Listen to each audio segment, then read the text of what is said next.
Yo, so mga Ready Warriors, so product unboxing tayo and testing na rin ng mga binili nating power tools kay Shopee. So lahat ng mga product link na yan, ilalagay ko na lang sa comment section at saka sa description box kung sakali magustuhan nyo yung product nito after nating i-testing. So unahin natin i-testing at i-unbox pala itong impact wrench, tapos isusunod natin itong wireless drill. So mga brand niya, syempre, copy lang yan. Kaya napakamura sa halagang 1,200 pesos. Ito ang laman niya. Fake lang to ha. Fake or copy ha. Hindi ito original.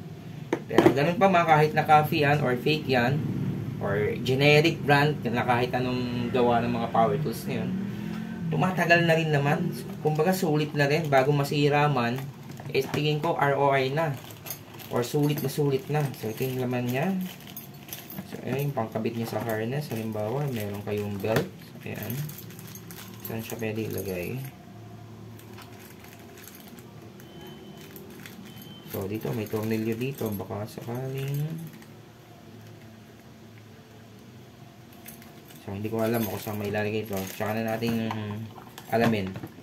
So, dalawang kasama niyang battery sa 1,200 na presyo na... Ayan. Ito yung battery niya. 36 volts, pero duda ako na 36 volts talaga yung kanyang battery. Wari ko mga ano lang to eh. 18 something or 5, para mga ganon. Mamaya, bubuksan natin para malaman natin. Ayan, yung meron naman tayong pang susi dito ay alin yung kanyang tornilyo. So, dalawa yung battery sa kasama dun sa 1,200 pesos something na presyo. Meron kasi akong product voucher na nalagay, tsaka yung voucher pa na discount voucher pa na mula kay Shopee para sa platinum account. So ito yung kasama pa niya. Meron ng mga bala na pang bukas sa mga anumang tornilyo, halimbawa sa kotse, sa motor. Kalimitan sa kotse, 19, 21, at 24 eh. So, ito yan, 21, 19, yung pinakamalaki, 24 nga. So, ang kotse talaga siya. So, mamaya, subukan natin sa kotse natin kung kayang-kaya ba talaga kahit na fake to. Pero, tingin ko kaya naman talaga kasi yung structure ng ganitong impact wrenches, meron siyang pangpalakas ng torque. Paano bang papaliwanag? Hindi kasi ako mechanical engineering eh. Pero basta meron siyang mga gear bukod dun sa motor niya na pinapalakas yung torque niya para kayang-kaya niyang higpitan or buksan ang anumang tornilyo na kahit gaano pa higpit yung pagkakakuan niyan. Tapos para siyang may hammer type pa siya, di ba? Parang tumutunog na, parang lalo pa niyang hinigpitan or binubuksan. So, ito na yung laman ng mga laman ng ating impact wrench tool set. So, ayan. Ito yung pinakang charger niya. Dock on. So, mas gusto ko yung ganitong charger na naka-dock on kaysa yung parang jack na i-insert mo dito. Mas gusto ko yung ganito eh. So, yun, mamaya, testingin na lang natin to after natin buksan itong isang drill set. Wireless drill din to. Na class A rin, syempre, copy lang. Diyan, so, yan yung laman niya. Meron na din siyang kasama mga ilang drill bit. O, ayan, parang kulang pa yung, ayan, nandito lang pala. Mukhang nahulog. Kasama na rin siyang drill bit tsaka bangbukas. Meron yung parang flexi sa halimbawa may bubuksan kayo na hindi kaya ng ayan, ganyan. So kagaya ng isa, dalawa rin yung battery niya kasama. So ayan, naka-emboss din yung pangalang makita. So parang legit titingnan, pero hindi eh. Kasi yung ginamit na plastic mono pa, recycled, hindi yung monoblock yata kung tawagin. Ayan, ikot. So, yung dati kong binili na DeWalt na plate, meron nakalagay na hammer eh. Pero ito drill lang. Pero alam ko doon sa pinagbilang ko, may choices na meron yatang hammer. Excuse me. Pero hindi ko naman kailangan ng hammer sa wireless drill kasi meron naman akong wire drill. Ginagamit ko talaga for heavy duty use. Pero class A rin. Panatik tayo ng mga fake Sorry mga viewers natin. Yun lang kaya ng budget natin. Hindi naman tayo rich na kayang bumili ng mahal. Pero kung may pera lang tayo, bakit hindi tayo bumili ng original, di ba? So, ito pa pala isang battery, hindi pa natin testing. Ayan, nakalagay din dito 36 volts, oh, di ba? Pero wari ka mga nasa ano lang to eh. Mga 5 ano lang to. Lithium battery lang na 3.2 volts. So, kahit yung isa, kahit makapal yun, tingin ko pares lang sila na bigat eh. Tingin ko 5 lang yun eh. Malalaman natin, buksan natin pala. Ayan. Okay. Variable speed hanggang 18. Ayan. Parang hindi naman nagbago. Hindi, naka-ano pala ako eh. Nakaselect pala ako sa kwan. Yun, bumilis. Bumabagal lang ng konti. Kasi ito talaga yung pampabagal niya. Speed 1, speed 2. Kung sa drilling na mga screw, ito kayo sa speed 1 lang. Mabagal. Hindi nyo kailangan mabilis. Lalo na sa bakal, halimbawa yung bubutasan nyo. Kaya naman to ng bakal yung maliliit, maninipis na hanggang 1.2 kaya pa. Kasi yung gamit ko sa dati na DeWaldan, parang naibutas ko yun sa angle bar na 1.8 pa nga or 2.0 ang kapal. So yan.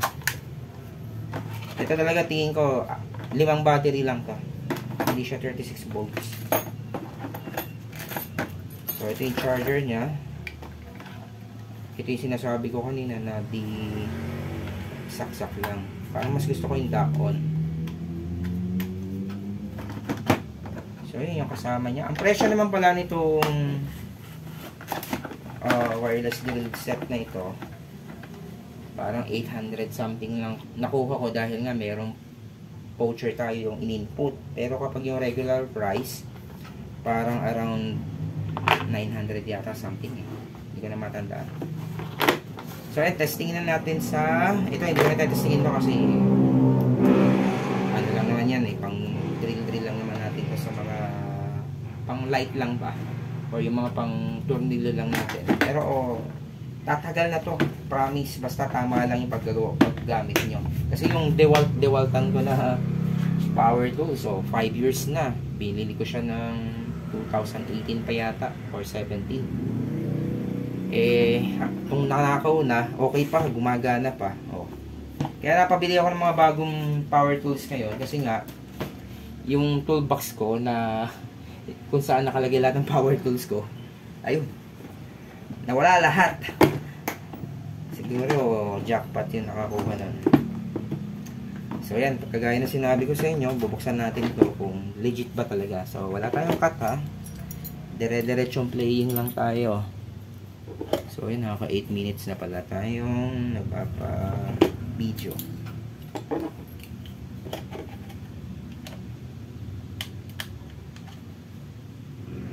Hindi yata alin to, parang star. Yan, dito tayo sa mas maliit. Hindi nga siya alin. Teka, stop ko muna ako ng star. So yan, nakakuha na tayo ng star, ano ba tawag dito? Star kasi yung tawag ko dito eh. Star driver. Hindi naman kasi totally star eh, kasi madami, para siyang octagon.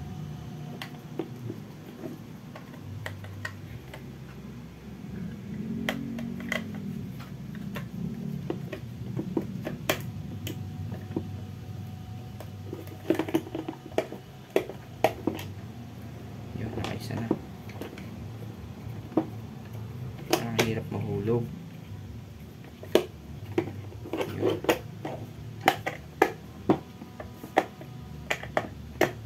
Ayun, kumagat din.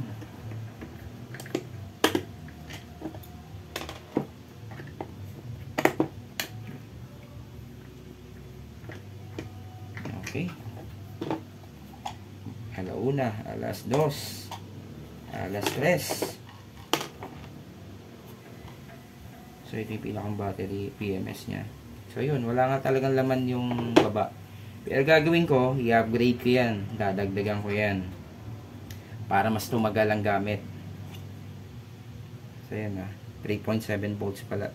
Na 18650 ang ginamit.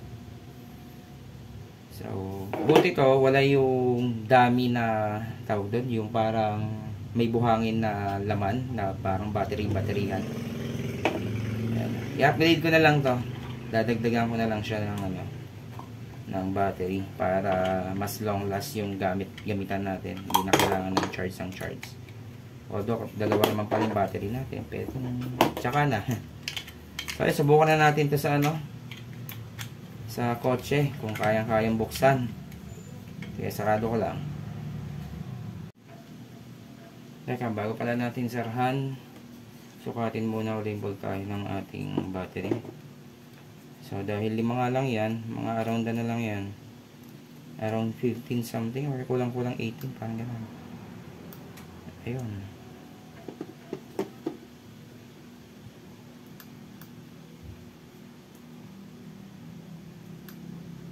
Ayan, 19 pala, sorry.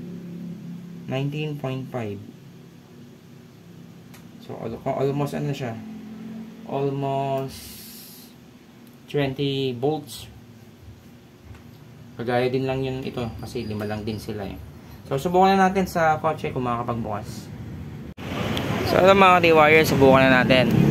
So, itong gulong nito, stock up na yan, malamang. Kasi sobrang tagal ng panahon na hindi ito na papalitan pa ng gulong. Siguro may mga 3 taon may higit na rin nung mapunta doon sa aming tong kotse nito. Ayan, subukan na natin. Masusubukan na natin ng tindi nitong fake Makita.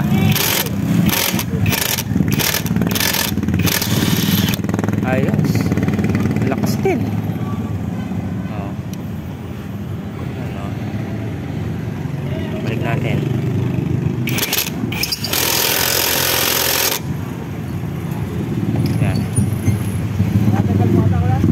Ha?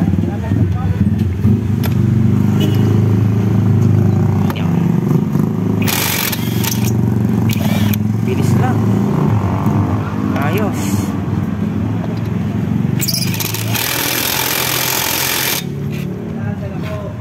Ayos. Solid na solid. So yung mga D-wires, nasaksayan nyo naman na 2 tornilyo pa ang binuksan natin dun sa gulong na sobrang na-stack na ng matagal. Kung mamanu-manuhin ko yun, malamang mahirapan ako nun eh. Kasi more than 3 years na something nung last na kinalas yan para palitan ng gulong. So yan, oh. Sulit na para sa halagang 1,200 plus something. Na may kasama pang tawag dito, mga wrench na bala. Eh, sulit na. Kahit na halimbawa masira to after 1 year tapos sobrang nagamit mo, eh, sulit na talaga. Yun na nga lang ang magandang gawin dito, upgrade na lang yung battery, dagdagan pa para mas mahabang oras nyo magamit kung sakaling babaran. Pero kung mga pang personal use lang naman, tsaka yung mga minsan o once in blue moon lang gagamitin yung power tools nyo, kahit hindi nyo na i-upgrade, paghalinhinan na ninyo na lang yung battery. Pari ko naman, katulad lang din tayo ng mga una kong nabiling power tools na class A or copy, imitation, or kung ano pa mang tawag doon, fake. Okay na rin naman para sa presyo na yun. Sulit na rin. So yun, may kasunod pa tayong ipaproduct review. Ito, ano lang naman to eh, power tools lang to na grinder at saka drill. So ito na lang. Kasi bago lang akong gagamit itong electric nail gun. Tingnan natin kung ano yung magiging kapasidad nito, kung kasing bilis ba kung magtatrabaho gamit yung air gun nailer, yung ginagamit ay ang panulak yung sa ang tawag doon, yung may cylinder na compressor. So, ito, electric naman, electric type. So, gagawin ko na lang ng separate vlog ito. So, ayan, patuloy lang kayo tumutok sa aking YouTube channel at sa mga bagong viewers, please subscribe and pakiclick na rin ng bell button para maging updated kayo sa aking mga binablog. So, salamat sa patuloy niyong pagtutok.